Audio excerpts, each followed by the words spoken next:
Comments, questions, observations, rebuttals, whatever.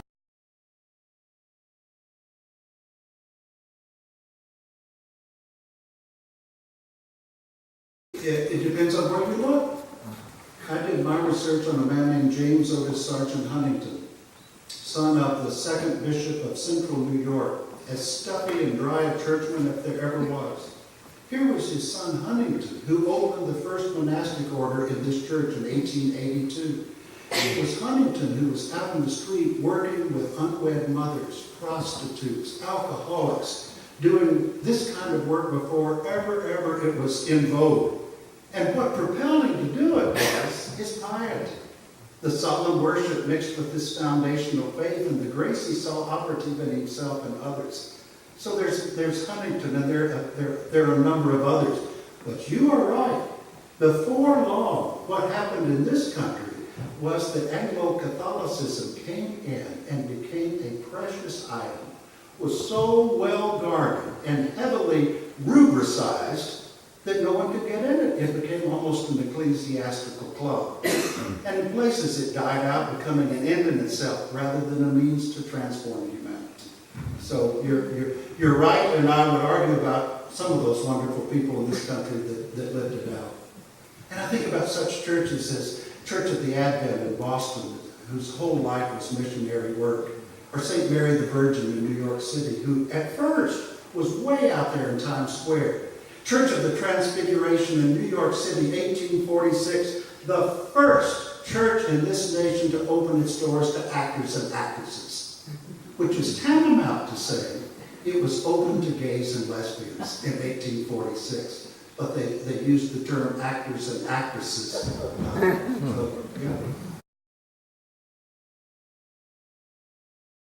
yeah. Take apart what you just said. You love our church. Yeah. Are you loving the theology and practice of the primitive church? Sacramental grace, apostolic succession, the dominical sacraments, that kind of thing? Or is what you like the ritualist part of it, the ceremonial aspects?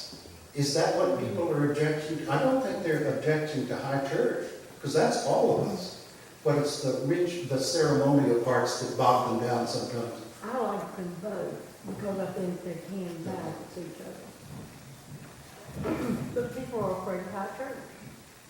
Wait a minute. All of us are high church in this day and time. Okay. Get your terms really straight there. High church versus rituals. High church is us. It's the faith once delivered to the saints. Baptism, communion, bishops, priests, and deacons, grace coming through the sacraments. That's high church. Ceremonial church is something else. A little bit of background. As late as 1838, there were no churches in Chapel Hill. There was only mandatory chapel worship at the university.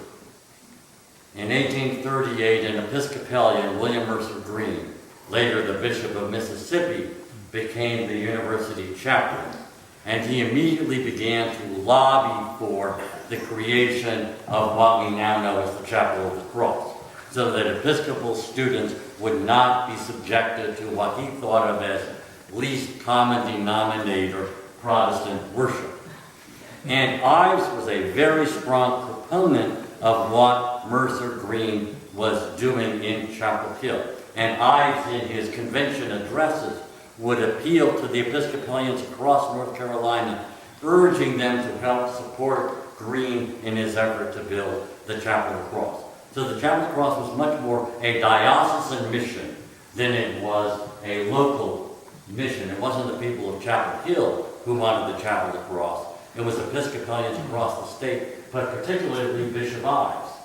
And Bishop Ives continued to lobby the Board of Governors of the university to allow students at the university to get out of their compulsory chapel obligations and be able to worship at the Chapel of the Cross.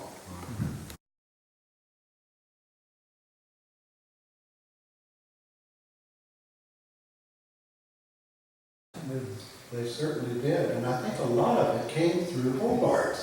Hobart was going back and forth across the Atlantic with regularity. Hobart was his spiritual mentor and guide. as was his confessor, whose name I forgot, but they had it in New York City. They were promulgating it, and I was the first to hear about it and to put it into effect here. I think it was Hobart was the pipeline.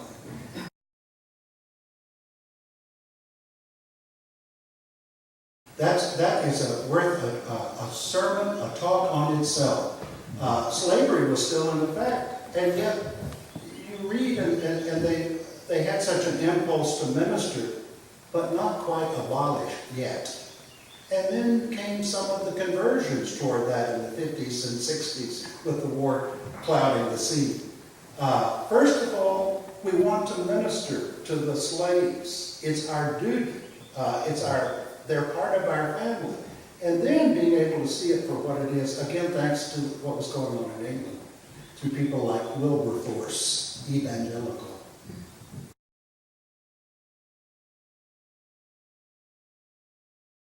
I believe he did it. Is that right? It's associated with him. And he had Valley Crucis in the Welsh part in Highlands, Wales, in mine. That was, yeah, as well. These experts say yes. Another question real quick. You mentioned too the Order of the Holy Cross. We think of that with scales and knives. But we also think of the Order of the Holy Cross of the New York West part. Is there a continuity between this Order of the Holy Cross and that Order of the Holy Cross? To my knowledge, no. And I've done a lot of research about the Order of the Holy Cross. I would say there is not. But Holy Cross missionaries were coming into the state in 1880s, 1890s, and in the early part of the 20th century. Especially James Otis Sargent Huntington, who would come down and visit and preach.